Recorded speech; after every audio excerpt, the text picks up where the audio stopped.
Welcome inside Uplift Property Management. We're here today with Tommy Perfect, the one and only, our CEO and broker here at Uplift. Tommy's also the NARPM San Diego chapter president, a certified property manager, and he's here today. We're going to talk about the San Diego market update. Yeah, thanks for having me on here, Ryan. Of course. I'm excited to share our insights from our knowledge base and experience here at Uplift Property Management and let everybody know our thoughts on the rental market here in San Diego. What is the average rent price here in the San Diego market? Yeah, so we have a lot of available opportunities to get information from various sources, and I think we all know Zillow's the big dog on information. So I get a lot of my information from our professional subscription and all our market data from there. And looking at there across all housing types, so single family homes, multifamily, studios all the way up to 5-bedroom, 10-bedroom houses, right? The average rent in San Diego is just over $3,000, and that's at $3,081 today. And there's a little over 5,000 units available on the market today. Wow, 3,081. How has that changed over the past few years? Are we seeing an increase, a decrease? Yeah, so right now we're actually having a really kind of market cool down in the rental market. Year over year, that number's down actually a little over $100, $119 down year over year. And we're seeing that happen in kind of different unit types. And it's really interesting to see, what kind of unit you have and how that market change is affecting your own asset. When we look at rental properties, it's an investment, and we want to make sure that we can maximize that return for all of our clients. So making sure that we can look at what type of asset class can help you make advised and expert decisions for your property management needs. What would you say is causing that decrease? I mean, it's an election year, things get crazy. When you have, very polarizing topics come up, we've had some historic inflation happening. San Diego is just marked as the most expensive city to live in, and it just makes it really hard for people to be able to afford living here. Housing is one of those largest expenses for people, right? Right. And you'll actually see, people making choices based on that economic indicator as opposed to just the lifestyle choices. I'm seeing more people make those choices economically as opposed to hey, I want to go live at the beach and go surfing every morning. People are trying to change their mind about that. Has that been difficult for your clients? Yeah, I mean, we obviously have a very vast portfolio of different types of properties that we're managing, and certain types, like I should say really low-end apartments, Class C, Class D type properties where it's not super desirable, maybe there aren't so many amenities, those prices are being depressed really hard right now and pulling the market down at the bottom. But at the same time, I'm seeing some of those houses that are really luxury, nice, I'd actually probably say condos and townhomes that are built more lifestyle-like, having that gym, having that pool, having the spa, having the mixed-use shopping, that kind of stuff. People are being drawn towards those communities and are willing to pay a little bit more, or even get roommates to be able to afford paying a little bit more so as to have that lifestyle in addition to cutting their cost on their rent. Speaking of different property types, what neighborhoods in San Diego have the highest demand for rental properties right now? In my experience, and I don't know if I have great data backing this up right now, other than my experience and how we've been managing our properties, I'm seeing properties on the fringe. During COVID, everybody was moving out to the fringe, work from home, cheaper lifestyle, right? Getting away from the cities. I'm actually seeing those rentals kind of sit for longer. Those parts in the outskirts, like out, east side of El Cajon, Lakeside, Santee, Ramona, Escondido. These places that are a little on the inland side are slowing down a lot, and we're seeing those prices falling more in those areas as people gravitate more towards those center convenient areas, because it's so expensive right now. They're thinking, well, if I have to spend so much in rent, I need to recoup my expenses somewhere else. So they try to make sure that they're close and limiting those commute times. You talked about communities on the fringe taking a little bit longer to rent.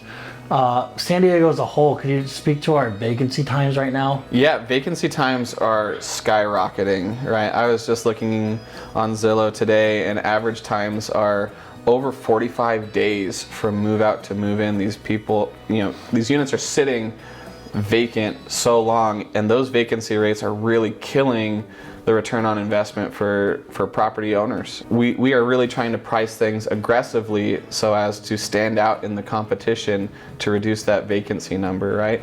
For every $100 you're trying to increase your rent, that's $1,200 for the year. But if you have a $3,000 rental and it sits for an extra 4 weeks, you just lost $2,800 when you're trying to just make it $1,200 more.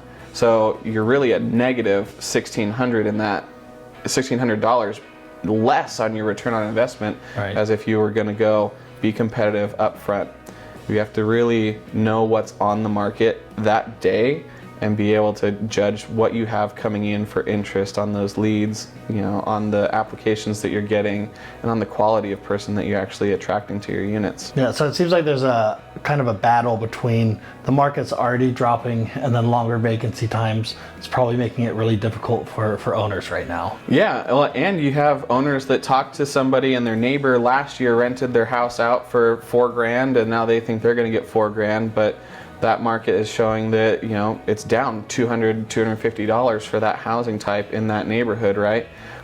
If you're not getting the interest, there's no reason to mark yourself against that. You really have to mark yourself against current market conditions and make decisions based on where you are at currently, not what Jim and Susie did down the street. Any tips for property managers? Any tips on how to have those kind of difficult conversations with clients? I think elevating it and elevating the experience for the property owner by saying, here is why I am the expert, right?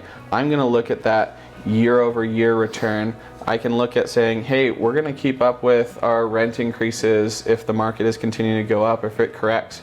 We're going to be able to take advantage of those opportunities by keeping our finger on the pulse of the market, as opposed to just setting the rent and forgetting it and not even thinking about it in a year. And then, a property manager forgets to do the rent increase, and now all of a sudden you're 16, 18 months down the road and you never got the return on your investment that you were hoping for. So having an expert property manager that has that process is exactly what you're going to look for. What are your predictions for rental price trends moving forward, say next 1, 3, 5 years? Oh, hard to say. Like I said, it's election year, and we've had some really historic inflation rate changes over the past few years.